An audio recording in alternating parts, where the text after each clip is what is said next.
Yo, what's up, pals and gals of the YouTube universe? It's your boy, the Wolf Gamer 25. We are back once again for another riveting segment of you know what time it is, right? Yeah, it's Figure Friday time. Yeah, Figure Friday time. Yeah. And so, I would very much like to say, before we get started, I want to say thank you to everybody who will be joining me tonight or is joining me right now because I want you to know you're awesome. And I just want to say, I'm pretty sure that you know what time it is. I'm pretty sure that by, according to the Newton's law of physics, I'm pretty sure that you know it's that special time of the week where we spend some quality time together and basically nerd out about all things figure, Funko, merchandise, memorabilia related of all kinds, shapes, colors, and sizes. You better believe anything in the store is going to find right here on this channel. So, before we get started, I want you guys to know, if you haven't already, please do your boy a favor and go grab something to eat, something to drink, a snack if you want to, because I want you guys to feel as at ease as possible. And as you know, I want you guys to know I appreciate each and every single one of you. I just don't know if I tell you guys that enough, or if I tell you guys that like too much. I'm really hoping it's not too much because I want you guys to know that I appreciate you all and just each and every one of you guys are amazing. You know, but please go and help yourselves, and I'll be here waiting. And please take a deep breath. If you're going, take a deep breath and relax more on your way back. You know, but don't worry, we're gonna take a deep breath here in just a moment. I promise. Oh, that's very good. Very good news. Ah, okay. Oh, okay.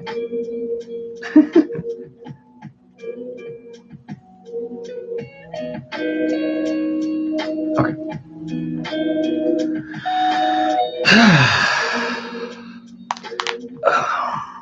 Give me a minute to stretch.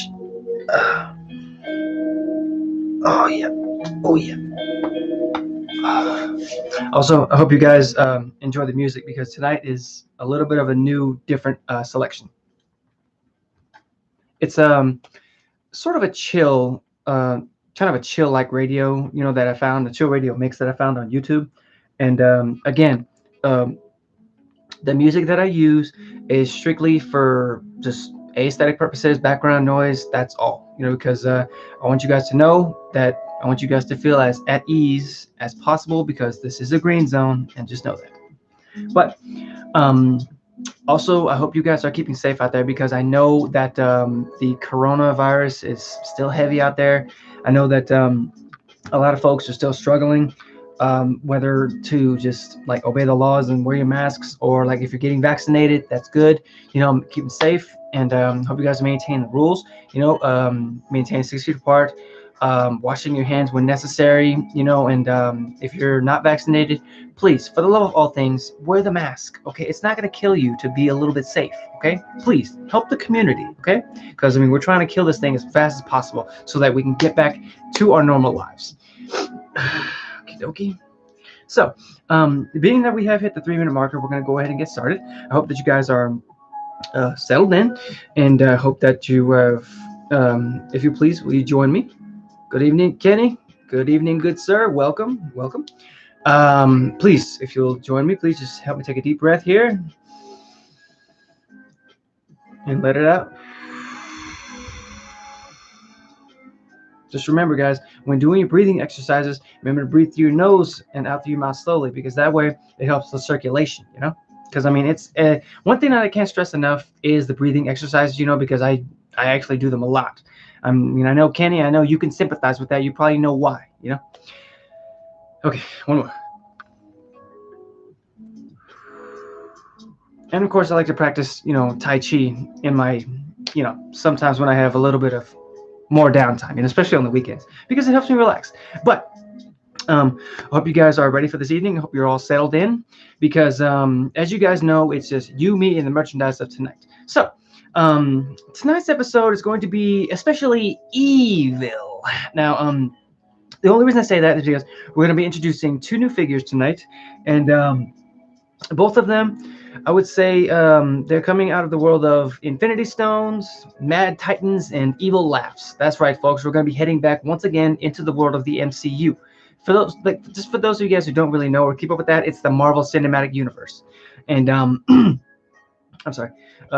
let me just pause here for a second, and no need to worry about me, folks. I have eaten already. I had pizza not too long ago, and I had a tasty and delicious uh, what was it? Cherry Pepsi. I'm sorry, and I'm good to go. And I hope you guys are ready too. What was it? Oh yes. Tonight we're going to be introducing a pair of villainous entities. Sorry, wait, enemies. I'm sorry. And most of them, notice I say that they're enemies, not because of their enemies of themselves, but they're enemies of a lot of the heroes in the MCU itself.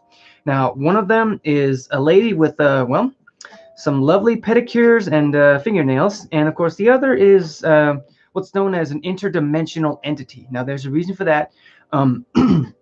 We're going to get into each character. We're going to talk a little bit about their history, and I'm going to give you guys a look at each figure because both of these ones, they were just released, which I'm happy to say that I have them in my possession now. They're part of the newest release of these lineup of figures for the Marvel Cinematic Universe that I'm happy to be introducing to you guys tonight. So why don't we just get into the nitty of the gritty, huh? But first, let me just put this real quick. Right. Okay.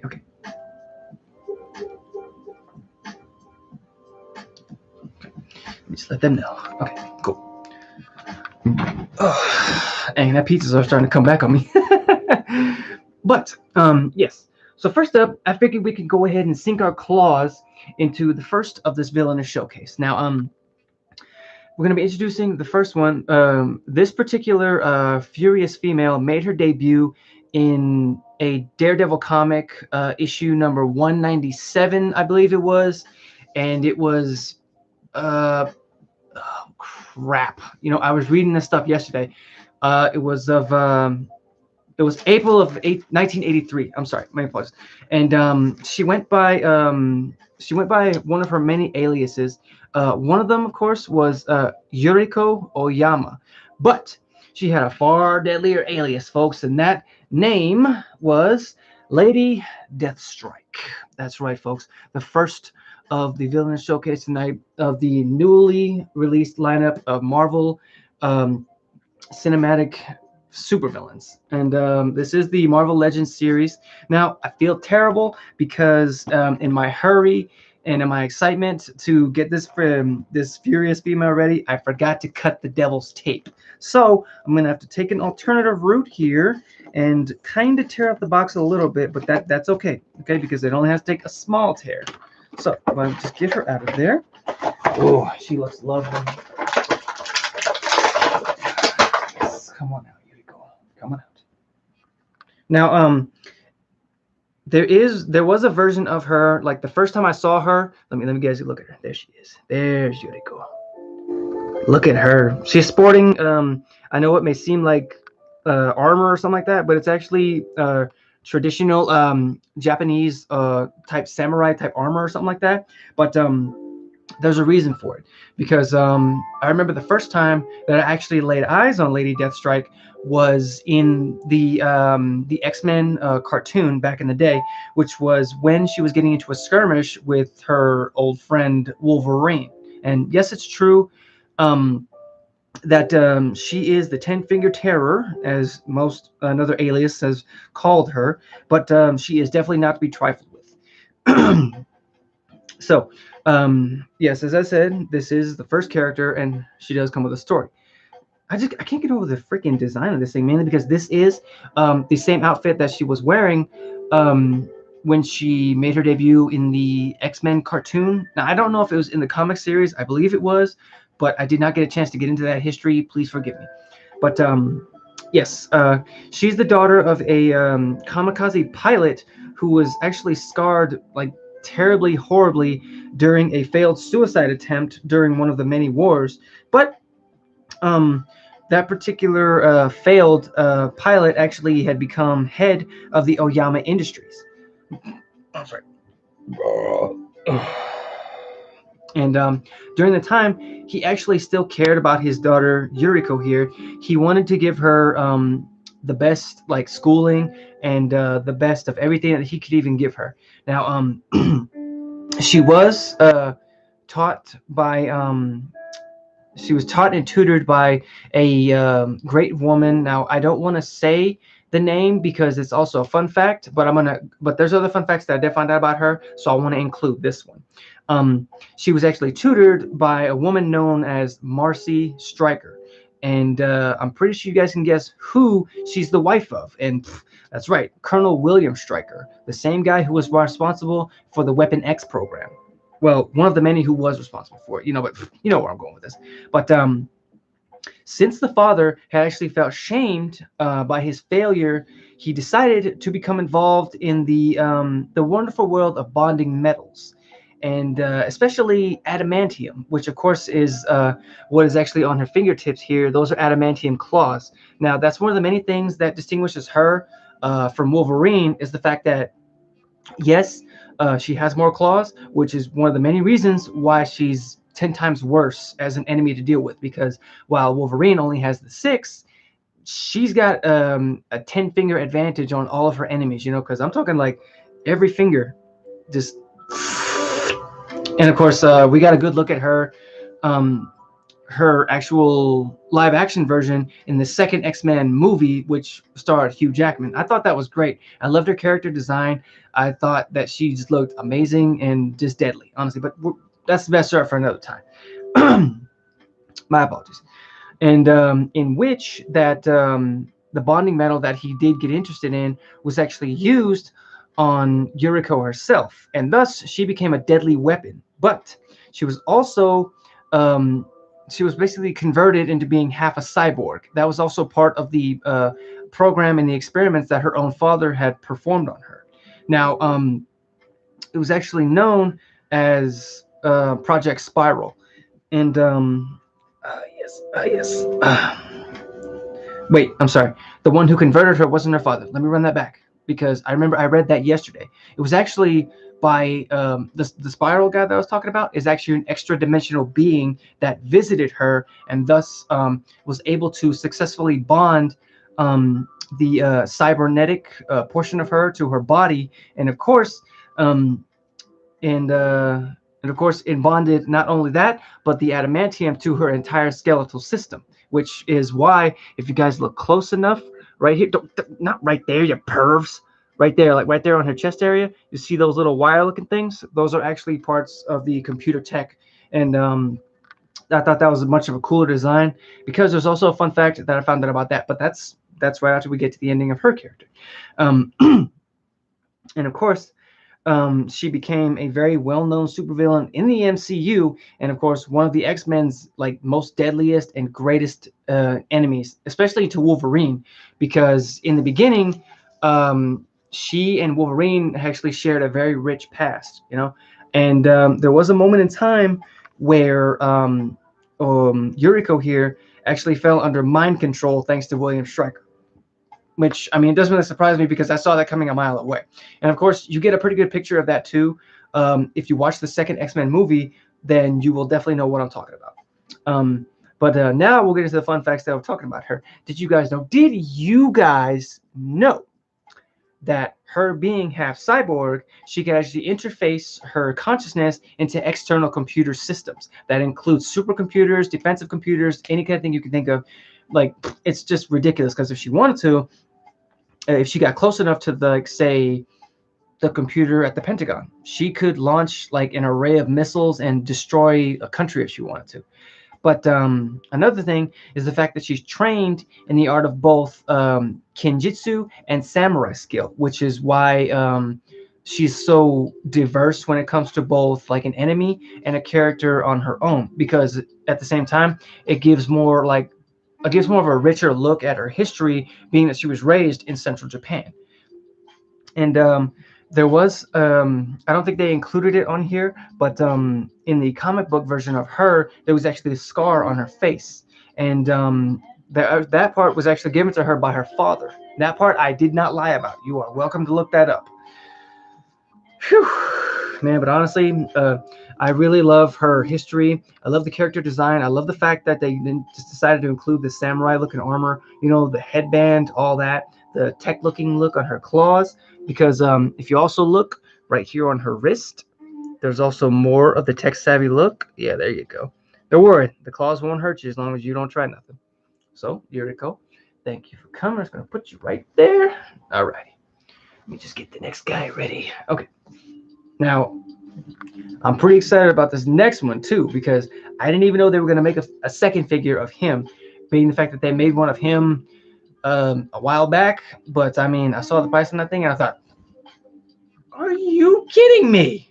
But that's not saying I'm not cheap or anything like that because I'm just saying I just have certain inequities. It's a habit with me. Heck.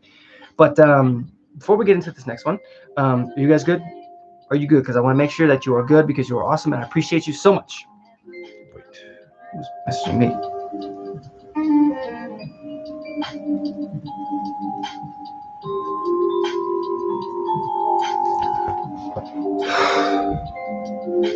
I'm sorry. The beat is just it's getting to me right now. Just okay. But anyways, next up, we're actually going to be heading into a different dimension. It's like we're gonna like the portal's right there, but we're gonna try to open it. We're gonna try to squeeze right on in, right?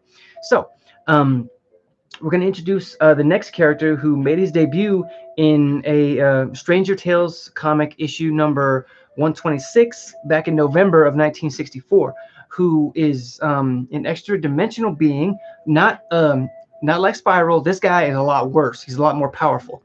And he basically rules over what's known as the Dark Dimension. And apparently, he doesn't like to bargain. Even though like the many times he was bargained with a certain other character in the MCU, he hates it. He hates that particular character too. Like in the information I found out about him, he genuinely hates him. Now, the first time I saw this powerhouse villain was actually in uh, the 90s Spider-Man cartoon. Yeah, believe it or not, that's right, folks, because he was in he was in a dark dimension, but it just looked a little bit more different because it was a 90s cartoon. Come on, what are you gonna do? But and of course, in the Doctor Strange movie, the very first one of its kind. And whom do I speak of? Well, it's one only. Why, it's one and only the mighty Dormammu, Dorman, Dorminster here. That's right, folks. That's right. The dark dude of the dark dimension has stepped into my world to join the wolf pack, and of course, thus, please, gather around, because it's story time. And again, I didn't cut the devil's tape off of this one, so I feel terrible. But it's okay. I'm going to get him out of there. We are going to release him. That's right. He is being released from his dark plastic prison right now to wreak havoc on the world. I'm just kidding. I wouldn't do that. Come on now. I'm not that heartless. I'd rather him wreak havoc on my enemies first. Oh, goodness. Okay. Come on, Dormammu. Come on, Doorman. Come on, Doorman. There we go.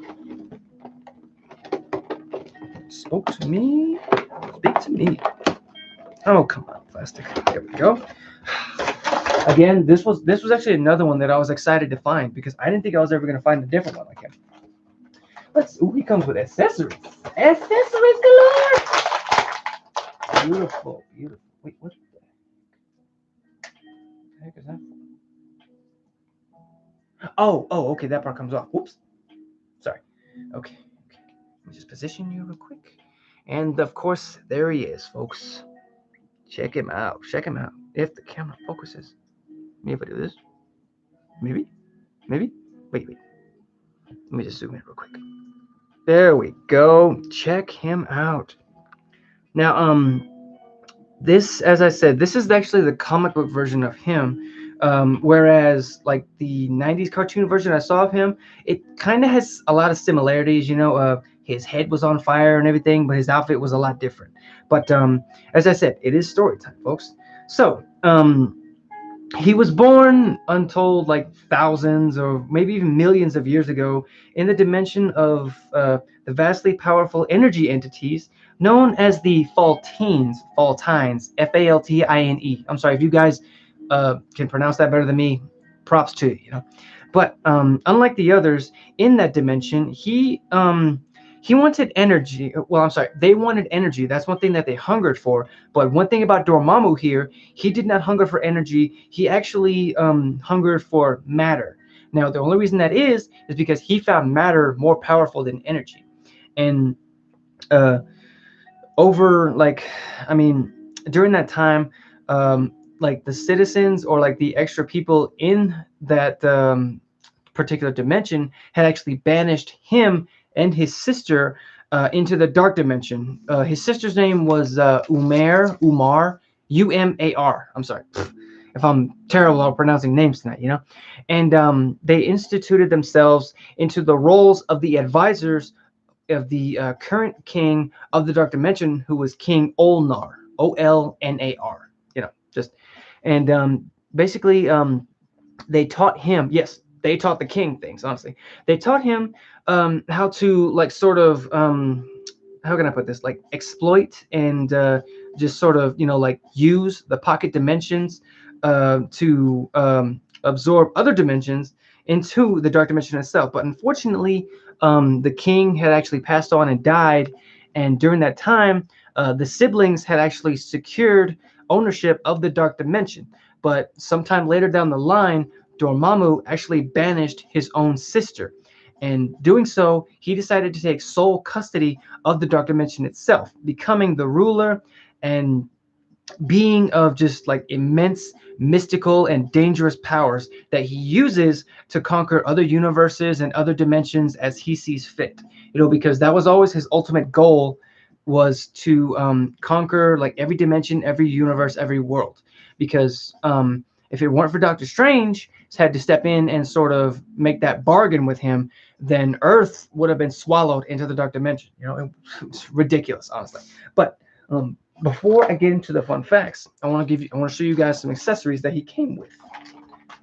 Let's see here. He comes with 4 interchangeable hands, and of course, these little flames, which I'm guessing are sort of like effects or maybe like energy blasts or something like that. If the camera will focus, come on. Hold on. Yeah, see, I mean, I don't know if you guys can see it, but they're like little flames, little flame spirals. I'm guessing, like I said, they go on his wrist. Let me see. Yeah, let me just put them on for me, D. Come on, put them on for me, big man. Yeah, see, I would say they would probably go like that. So that's a good thing. I love the fact that they send nice accessories for these figures.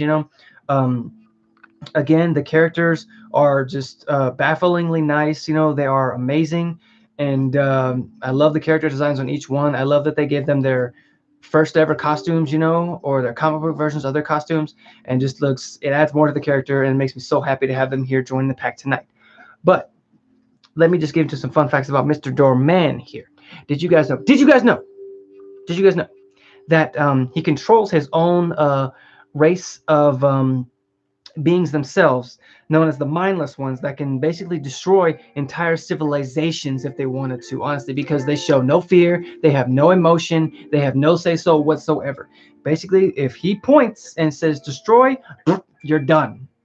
And now this next fun fact that I found out, it's a little sketchy, but a little bit like of a head scratcher. Did you guys know that he actually created Jack the Ripper? But that was back in 1888. But it's more of like, it's not like the Jack the Ripper that you guys have been known to or have read about. Guy walking the streets of London wearing a long trench coat and a big black hat who slays women in the night. No, this Jack the Ripper is sort of like a parasite, if you will. He actually feeds on the folks that he hunts down. I mean, I know it may seem a lot similar to the Jack the Ripper that most folks know today, but trust me, he's a lot different.